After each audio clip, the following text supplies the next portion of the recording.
O sector pesqueiro galego alerta polo forte recorte da cota da xarda. A Unión Europea reduciu as capturas un 70%, e mentres outros países seguen pescando máis do recomendado, en España o tope diario baixou a só 100 kilos por barco en augas comunitarias. A campaña da xarda comeza marcada polos recortes. O límite diario pasou de 3.000 kilos a só 100 para barcos máis pequenos, unha medida que o sector considera insuficiente e mal planificada. A flota de litoral será unha das máis afectadas, xa que no 2026 contará con apenas 5.900 toneladas, fronte ás máis de 24.000 do ano pasado. Eso de 100 é para barcos pequenos e 3.000 para barcos grandes non é nada, eso non é nada, mas iso trae un problema enorme que non nos sabe, parece que non nos sabe nin España nin a Comunidade Europea.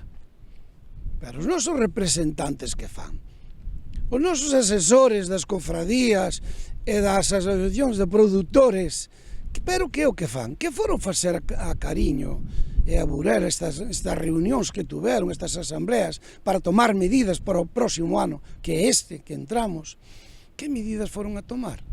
Os armadores denuncian que estas restriccións non teñen en conta a realidade do mar nin as condicións meteorolóxicas, que moitas veces impiden sair a faenar durante días e a limitación diaria fai imposible compensar esas xornadas perdidas.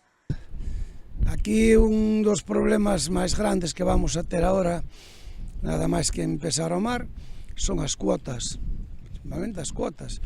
A rincha baixaron a tanto e despois prácticamente non nos la deixan coller de golpe como estábamos collendo cada unha a súa cuota cando a pesca.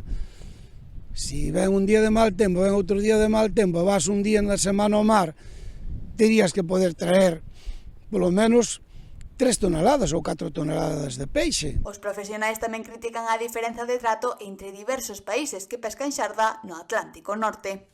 Si os demais países nórdicos din que eles van a pasar de todo, a non rebaixan o 70%, eles din prácticamente que van a pasar de todo. Que eles van a rebaixar, si cadra o 40%, ou nada. Nós tamén tendremos que facer o mismo. Nós os peixes que nós temos, unha que xa non tiñamos que baixar ningún, porque non é porque non nos vai a abrir no mar, que si cada posiblemente este ano hai moitos máis co ano pasado. O peixe pasou polo que fora máis aforado, moito máis ao fondo, por motivos da temperatura da agua, e non veu a flote, e non se arrimou ás terras porque non tiña comidilla, e os pincheiros non o pescaron, din que non o hai, sin embargo os arrastreros collen lances criminales. Ademais do impacto económico, o sector alerta dun grave problema ambiental, a obrigatoriedade de devolver ao mar peixe morto ao superar os topes diarios. Vamos pegar un lance, van a vir 5 ou 6 ou 10.000 kilos. É 10.000 kilos. Temos que tratar de levantalos, apretar o peixe, e levantalo para arriba, apretado, para poder coller eses 3.000 kilos. E outros barcos 1.000 kilos.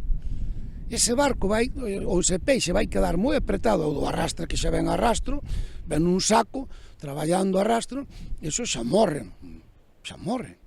Resulta que o vamos a tirar, non o vamos a poder traer para a terra, e resulta que o temos que tirar ao mar.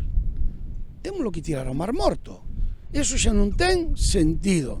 Unha situación que ameaza non só a flota, senón tamén as empresas transformadoras e frigoríficas, especialmente en Galicia, e que volve a poñer sobre a mesa a falta de acordo internacional na xestión da pesca da xarda.